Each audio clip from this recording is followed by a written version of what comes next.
Good morning, everyone, and welcome to today's collective worship. Now, this week, our theme is all around remembrance. I wonder how many of you stood on your front doorstep yesterday with your family and observed the 2-minute silence in support of the Royal British Legion. I did with my family.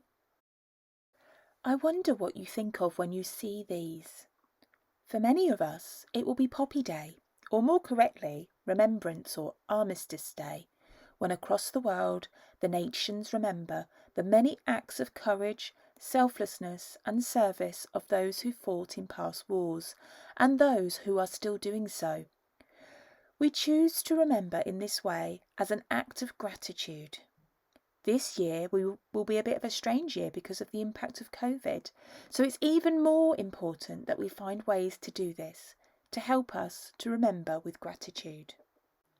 Since the end of the Great War, also known as World War I, in 1918, which people said was the war to end all wars, poppies have become a symbol for this act of remembering and being thankful. Here you can see the Guildford Cathedral, full of poppies, to mark 100 years since the First World War ended in 1918. Each year, as we remember, we can also be grateful. We often think about the soldiers who gave their lives so that we might live in peace. We're going to spend a short while finding out about just one soldier now and reflect on the things that we can learn from his life and be grateful for.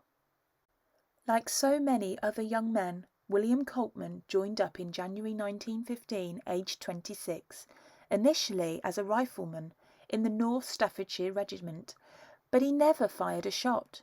He was a Christian, and early on in the war he made the decision that he wanted to be a peacemaker.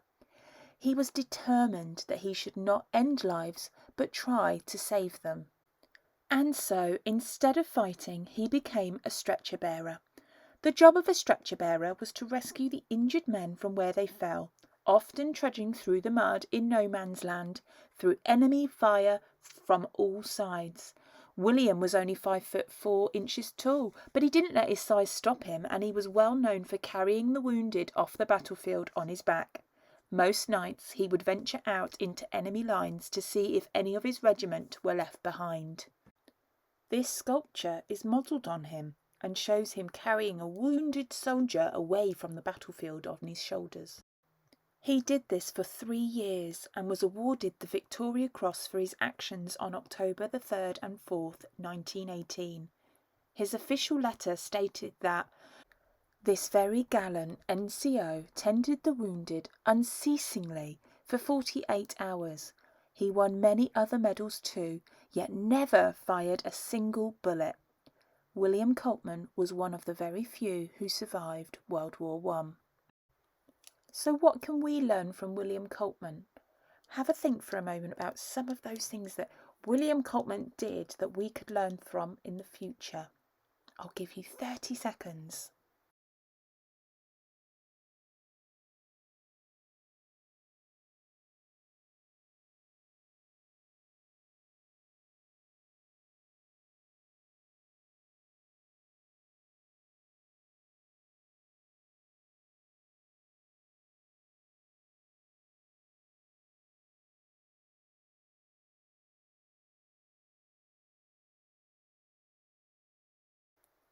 What did you come up with? Did you think about his determination, how he was helpful and kind to other people, but more importantly, about being that peacemaker? Our peace was won at a very great cost, which is why on Remembrance Day each year we hear the words, "At the going down of the sun, and in the morning, we will remember them," as we think of those who gave so much so that we might live at peace. Jesus once talked about being a peacemaker, and that our world would need people who would be prepared to act in ways that would bring peace, which is perhaps not what you're expecting to hear as we've been thinking about the great cost of the war. We say the words, "We will remember them," and wear poppies to show that we are grateful to those whose lives were changed forever by war. But this year, I wonder whether we can also try to do something to show we are grateful. I wonder what it might be like for us to try to live as peacemakers. I have a few ideas of things that we could do, and maybe you could come up with some of your own. Let's have a quick look at them together. So could you chat with someone new today? Remember to say thank you. Say something nice to someone today. Offer to help someone who needs it. Let someone go in the line in front of you. Pray for peace in our world. Let's be still and quiet together now. We've been thinking today about how we wear a poppy to help us to remember. We've also heard about one World War I soldier whose life made a difference and whose bravery and service is especially remembered by us. Even in the midst of war, it is possible to be a peacemaker like William Coltman. Jesus called all who followed him to act in this way. But even if you're not a follower of Jesus, acting peacefully is still good. Our world needs peacemakers.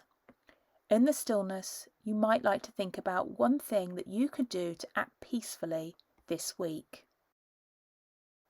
So now it's time for our prayer. For peacemakers and peacekeepers who seek to keep our world secure and free, may God give peace. Amen. So as we leave this place and time, we will remember them and live in peace. That brings us to the end of our collective worship for today. I hope you all have a wonderful day, and remember to be kind and be a peacemaker.